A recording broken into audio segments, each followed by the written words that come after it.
Hello everyone, welcome to commerce let's do it पर। तो आज की जो प्रेजेंटेशन है वो है मेरी ई कॉमर्स के ऊपर। तो आज हम देखेंगे जो ई कॉमर्स है उसका ओवरव्यू लेंगे। तो सबसे पहले हम इसमें जो है डेफिनेशन ऑफ ई कॉमर्स करेंगे और जो इसकी हिस्ट्री है ई कॉमर्स की उसके बारे में नॉलेज लेंगे। तो सबसे पहले बात करनी है डेफिनेशन ऑफ ई कॉमर्स की। तो ई कॉमर्स जो है एक इलेक्ट्रॉनिक कॉमर्स है जिसका प्रोसेस क्या होता है, बाइंग करना, सेलिंग करना, ठीक है, चीज़ों को खरीदना, बेचना, देन ट्रांसफरिंग करना, एक्सचेंज करना प्रोडक्ट्स को, एक देना एक लेना, देन सर्विसेज को, और जो भी इंफॉर्मेशन है जो इलेक्ट्रॉनिक नेटवर्क के थ्रू है या फिर कंप्यूटर्स के थ्रू है उसको क्या करना है, इंफॉर्मेशन को एक्सचेंज करना। तो आजकल के नॉर्मल पीरियड में क्या है, ई कॉमर्स सारे यूज़ करते हैं, है ना। ई कॉमर्स क्या है जिसमें सारी चीज़ें हम इलेक्ट्रॉनिक बेस पे इंटरनेट के थ्रू जो हम सारी चीज़ों को, जैसे हम क्या कर रहे हैं ऑनलाइन शॉपिंग करते हैं वो भी इसका एक पार्ट है, ठीक है। ऑनलाइन क्या करें, चीज़ों को हम लेके आ रहे हैं अपने बिजनेस में, दैन उसको बाद में सेल करते हैं, रॉ मटेरियल परचेज करते हैं, बहुत सारी चीज़ें जो है ई कॉमर्स में आ जाती हैं। तो एक हम कह सकते हैं जो मॉडर्न इरा है, ठीक है, पूरे वर्ल्ड का वो इरा ऑफ ग्लोबलाइजेशन है जिसमें चेंज होता है। किसमें चेंज है, टेक्नोलॉजी में चेंज है। तो इन रिस्पॉन्स जो बिजनेस है वो थ्रू आउट द वर्ल्ड है। हम जहाँ मर्जी बैठ के जो है पूरे वर्ल्ड में क्या कर सकते हैं, बिजनेस कर सकते हैं, अपनी ऑर्गेनाइजेशन को वैसे सेटअप कर सकते हैं। हमारा जो वे ऑफ वर्किंग है, यूज़ ऑफ टेक्नोलॉजी है या फिर बिजनेस प्रोसेस है, वो सारा एक तरह से क्या हो गया, एक तरह से रीडिज़ाइन हुआ है विद द ई कॉमर्स। तो जो भी मेजर चेंज आते हैं, जो होती है हमारी इमरजेंस होती है जो बिजनेस में, ई कॉमर्स के थ्रू है, ई बिजनेस के थ्रू है, या फिर बिजनेस प्रोसेस आउटसोर्सिंग है, ये सारी चीज़ें इसमें इंक्लूड होती हैं। अब जो ई कॉमर्स है एक तरह से क्या करते हैं, इसमें सारी वो चीज़ें आ जाती हैं जिसमें हम वेल ऑर्गेनाइज करते हैं चीज़ों को, विद द नेटवर्क करते हैं, ठीक है। वहाँ पे बाइंग होती है, सेलिंग होती है गुड्स की।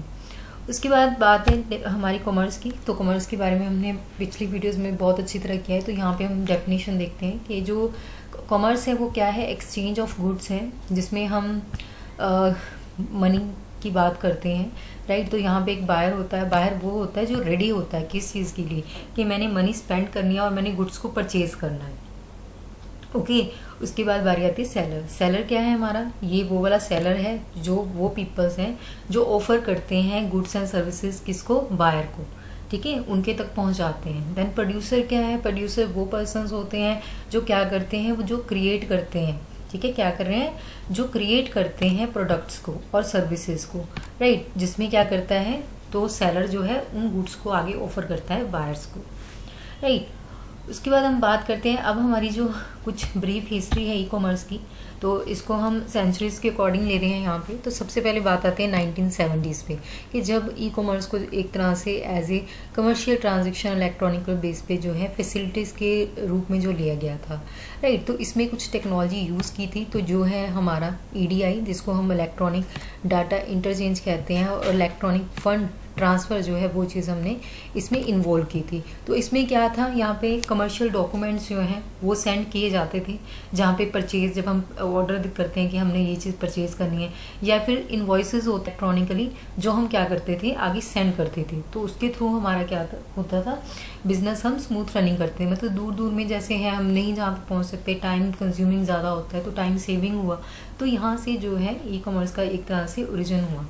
उसके बाद जो है अब 1970s के बाद 1980s की बात है कि यहाँ पे क्या है, अब 1980s में सेंचुरी चेंज हुई, तो इसके थ्रू जो है में जो ग्रोथ और एक्सेप्टेंस हुई क्रेडिट कार्ड की वो शुरू हो गई थी, राइट। क्रेडिट कार्ड जो है वो चलाने स्टार्ट हो गए थे। ऑटोमेटेड टेलर मशीन से वो भी जो है ये स्टार्टिंग हो गई थी विद द वो ई कॉमर्स। टेलीफोन बैंकिंग जो है ये भी स्टार्ट हो चुकी थी, और एयरलाइन रिजर्वेशन सिस्टम जो है वो भी यहाँ पे स्टार्ट हो चुका था। तो यहाँ पे ये क्या है, एक और ज़्यादा क्या थी, ग्रोथ एंड डेवलपमेंट थी ई कॉमर्स में, राइट।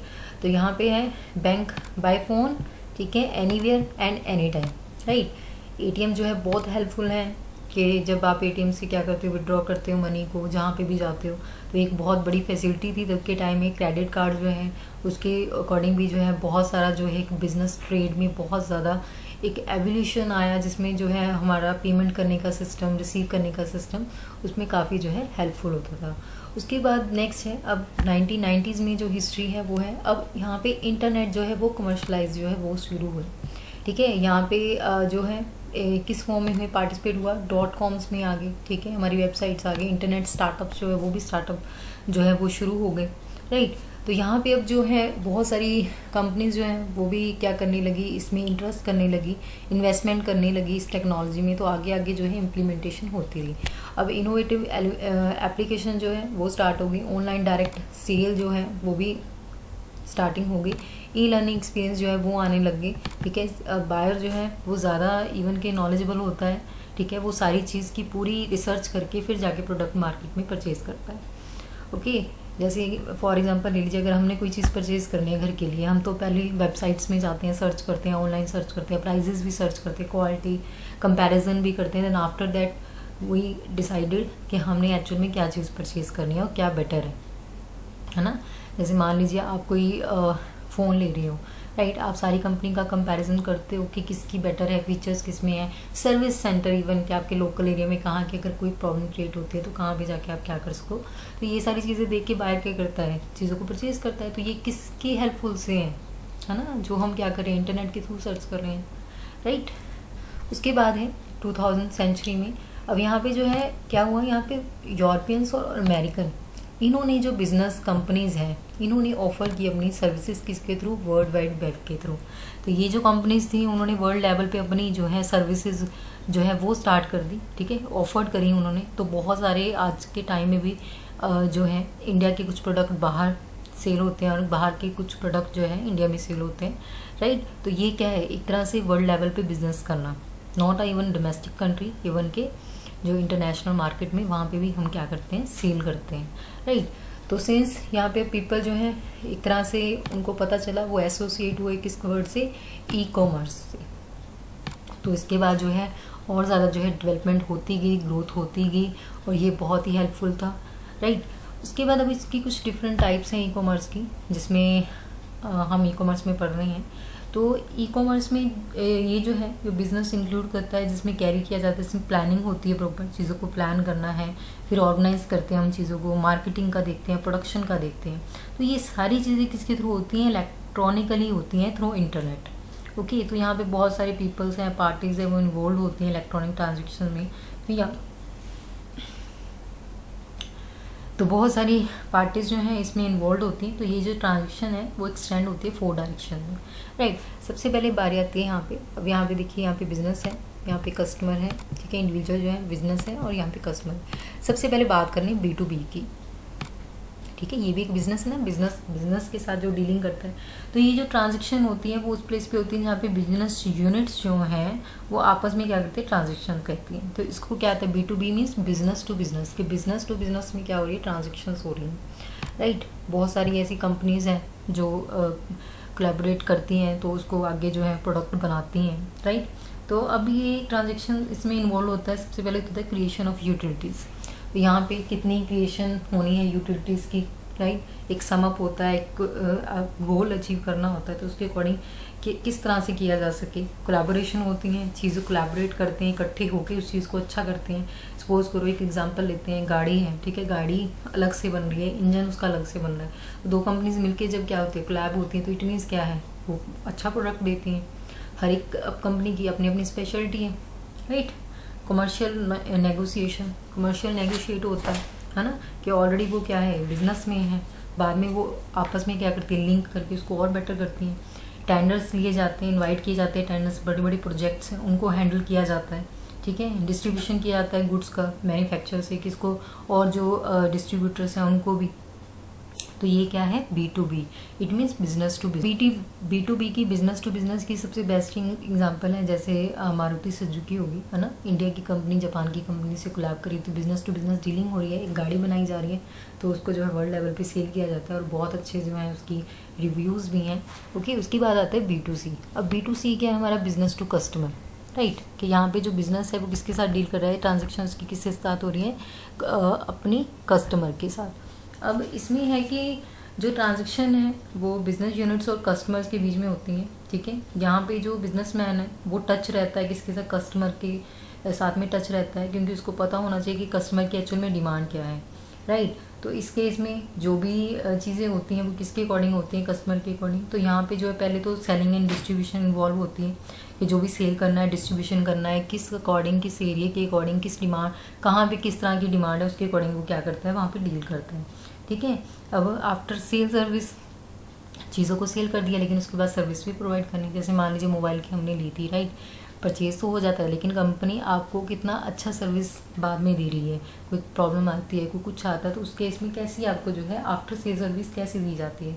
देन प्रमोशन होती है, अदर मार्केटिंग एक्टिविटीज़ जो है वो भी बीच में आती हैं कि कैसे आप क्या करते हो, प्रमोट करते हो अपने प्रोडक्ट को, राइट। और मार्केटिंग एक्टिविटीज़ भी बीच में इन्वॉल्व होती है कि मार्केट में किस तरह का आपका जो है एडवर्टाइजमेंट चल रहा है।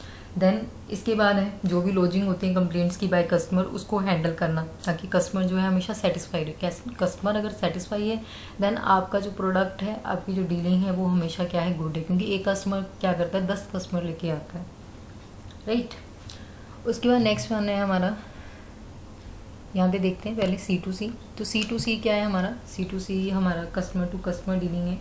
तो यहाँ पे जो है जो भी सेटअप होता है बिजनेस, वो सेलर जो है वो भी कस्टमर होगा, जो बायर है वो भी कस्टमर होगा। इसमें बेस्ट एग्जांपल जो है OLX की है, जहाँ पे हम क्या करते हैं, गुड्स को हम पिक्चर डालते हैं, जिसको पसंद आती है तो कस्टमर ने डाली और कस्टमर ने डीलिंग की, आपस में डील हुई, कितने पैसे होंगे देन। तो ये क्या है, कस्टमर टू कस्टमर डीलिंग्स होती है, राइट। तो जो कस्टमर टू कस्टमर है, ये वेरियस कस्टमर जो फॉर्म्स होते हैं, ठीक है।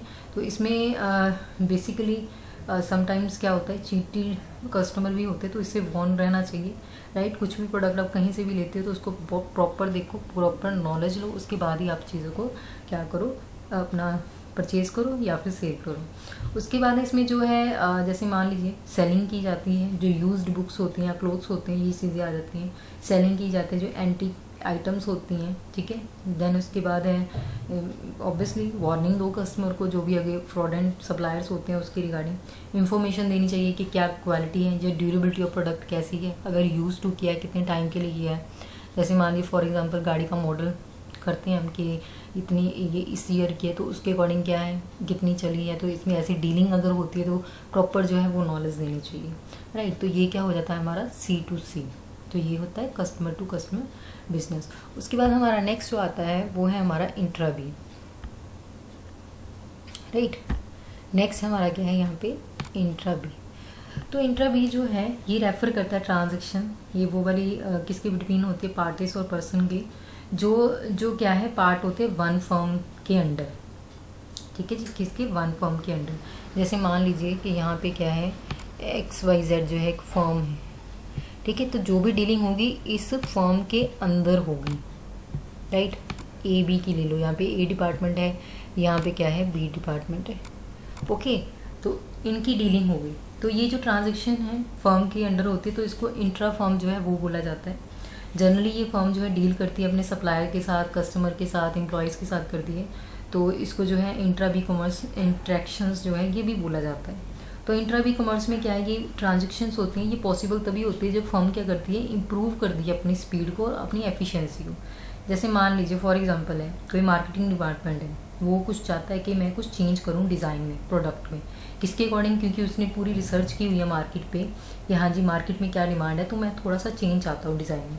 तो ये क्या है, एक तरह से इमीडिएटली होता है, वो कॉन्टैक्ट किसके साथ करेगा, जो प्रोडक्ट बनाता है, it means production department, right. किसके थ्रू कर रहा है, वो इंट्रा बी के थ्रू कर रहा है, ठीक है। वो डिले नहीं करता, तो वो कहता है कि आप इमीडिएट एक्शन लो, जिसके थ्रू क्या होगा, जो प्रोडक्शन डिपार्टमेंट है वो एक्शन लेगा, क्योंकि वो पूरी मार्केट रिसर्च कर रहा है कि हाँ जी प्रोडक्ट अगर ऐसा नहीं थोड़ा ऐसा होगा, इसका डिज़ाइन ऐसा होगा, क्योंकि मार्केट में ये डिमांड चल रही है तो ज़्यादा अच्छा होगा। तो इमीडिएटली क्या लेते हैं, एक्शन कौन लेता है, वो टेकन लेता है बाय द प्रोडक्शन डिपार्टमेंट। तो इंट्रा बी ट्रांजैक्शन जो है वो इम्प्रूव करती है किसको, कोऑर्डिनेशन को, ठीक है। आपस में कोऑर्डिनेशन रहता है, फास्टर डिसीजंस होते हैं, स्पीडर वर्क होता है इवन के।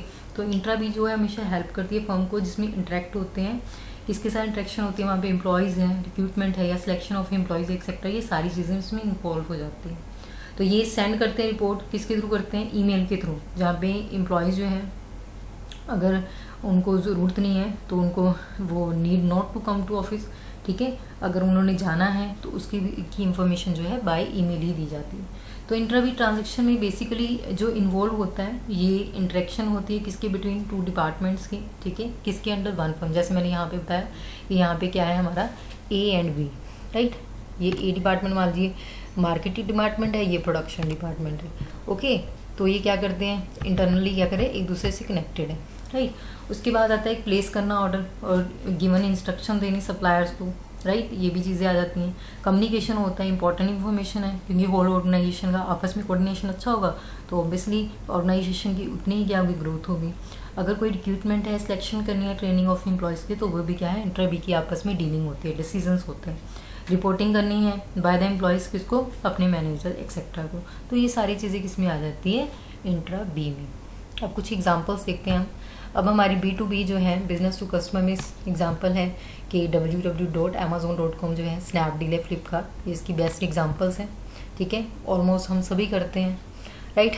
C2C OLX क्विकर, ठीक है, eBay तो हम यूज़ करते हैं मोस्टली जब चीज़ों को हमने सेल करना होता है कि आउटडेटेड भी हो जाती हैं, कुछ लगता है कि इसको सेल करके थोड़ा सा बजट एडजस्ट करके अच्छी चीज़ ले लीजिए, है ना। गाड़ियों के मामले है, रेफ्रिजरेटर है, या और बहुत सारी चीज़ें होती हैं।